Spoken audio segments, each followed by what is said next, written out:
Hello viewers, welcome back to our channel বিনোদন বিচিত্রা।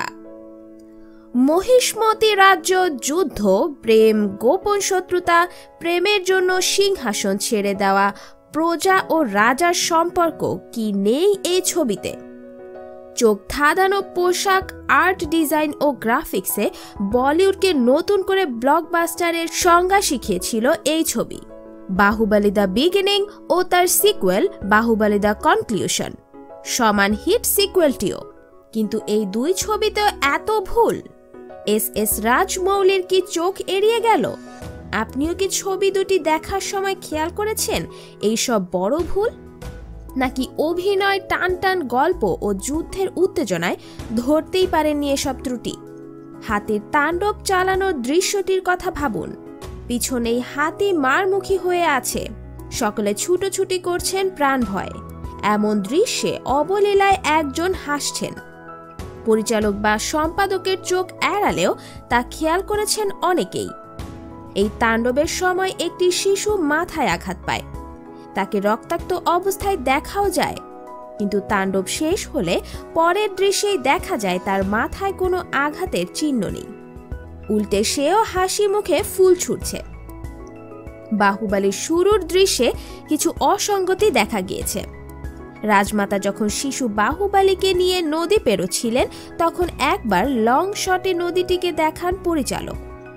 নদীতে তখন যা জল দেখানো হয় তা হেঁটেই পেরিয়ে আসা যায়, কিন্তু নদীর ভেতরেই পিছলে গিয়ে তলিয়ে যাওয়ার উপক্রম হওয়ার পর দেখা যায় জল হঠাৎই খুব বেড়ে যায়। কয়েক সেকেন্ডের মধ্যে এমনটা কি করে হয়? একটি দৃশ্যে দেখা যায় প্রতীকী দানবের দিকে বিশাল একটি লোহার দণ্ডে আগুন লাগিয়ে ছুড়ছেন বাহুবলী, অথচ পরের দৃশ্যেই দানবের পিঠে গিয়ে যখন সেই অগ্নিশলাকা বিঁধছে, তার দৈর্ঘ্য কমে এতটুকু হয়ে যায়।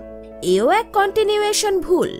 একটি দৃশ্যে দেখা যায় বাহুবলীর বাঁ হাত ফাঁকা, ডান হাতে একটি তলোয়ার, কিন্তু তখনই ক্যামেরার মুভমেন্ট বদলানো হলো। অমনি তার ডান হাতে কুঠার কিভাবে চলে এলো তা নিয়ে প্রশ্ন তুলছেন অনেকেই। এমন ভুল কিন্তু এই ছবির আরও কয়েকটি দৃশ্যে রয়েছে। দেবসেনার মারামারি দৃশ্যে ভুলবশত একজন ডামিকে স্পষ্টতই চিনিয়ে ফেলেছেন পরিচালক। দেবসেনার পোশাক পরা সেই ডামির হাত ও পা দেখলেই বোঝা যাচ্ছে তিনি তো দেবসেনা নন, এমনকি কোনো মহিলাও নন, তিনি একজন পুরুষ। ষাঁড়দের দৌড়ে যাওয়ার দৃশ্যে লং শটে দেখা যাচ্ছে সব কটা ষাঁড় দুধ সাদা। এদিকে পরের দৃশ্যে ক্যামেরা জুম করলে দেখা যাচ্ছে তার মধ্যে একটি ষাঁড় কালচে হয়ে গিয়েছে। একটি দৃশ্যে দেখা যায় বল্লাল দেবের বাবা উত্তেজিত হয়ে টেবিলের সব গ্লাস ফেলে দিচ্ছেন, কিন্তু পরের দৃশ্যে সব কাচের গ্লাসগুলি অক্ষত অবস্থায় টেবিলের উপরেই দেখা যায়। এ কিভাবে সম্ভব? বাহুবলীর দড়ি বেয়ে ঘরের ভিতরে আসার একটি দৃশ্য ছবিতে দেখানো হয়, কিন্তু তারপরেই যখন ঘর থেকে বেরোনোর প্রয়োজন পড়ে তখন সেই দড়ি উধাও হয়ে যায় এবং দেখা যায় ঘর থেকে লাফিয়ে নিচে নামছেন বাহুবলী। এও কন্টিনিউয়েশনের ভুল বলেই দাবি সিনেমা প্রেমীদের। এক দৃশ্যে বল্লাল দেব ও তার বাবার পেছনে একজন মেয়েকে দাঁড়িয়ে থাকতে দেখা যায়, কিন্তু পরের দৃশ্যেই দেখা যায় মহিলার বদলে একজন পুরুষ দাঁড়িয়ে রয়েছেন সেখানে। বাহুবলী ও দেবসেনা যখন যৌথভাবে তীরের লড়াই করে শত্রু দমন করছেন, তখন তাদের তুনে মোটেও সব মিলিয়ে গোটা 10-12 বেশি তীর ছিল না। তাদের তুনও অক্ষয় তুন নয়, তাহলে শোয়ে শোয়ে শত্রু দমনের পরেও তুনে একই পরিমাণ তীর অবশিষ্ট থাকে কি করে? কেবল কন্টিনিউয়েশনেই নয়, এই ভুল বেখেয়ালেরও। যুদ্ধে এমন অযৌক্তিক বিষয় বারবারই ঘটেছে। বাহুবলীর কাঁধে পা দিয়ে ওঠার সময় দেবসেনা যে নৌকাতে ওঠেন, পরের দৃশ্যেই সেই মাঝারি মাপের সাদামাটা নৌকাটি বিরাট ময়ূরপঙ্খীতে পাল্টে যায়। সিন টু সিন শুট করার সময় এই ডিটেলিংগুলোয় নজর দিতেই পারতেন পরিচালক। একটি দৃশ্যে রথের চাকায় ধাক্কা লেগে বাহুবলীর ঢাল বেঁকে যায়, পর মুহূর্তেই কন্টিনিউয়েশন দৃশ্যে সেই ঢাল আবার মজবুত ও অক্ষত দেখা যায়।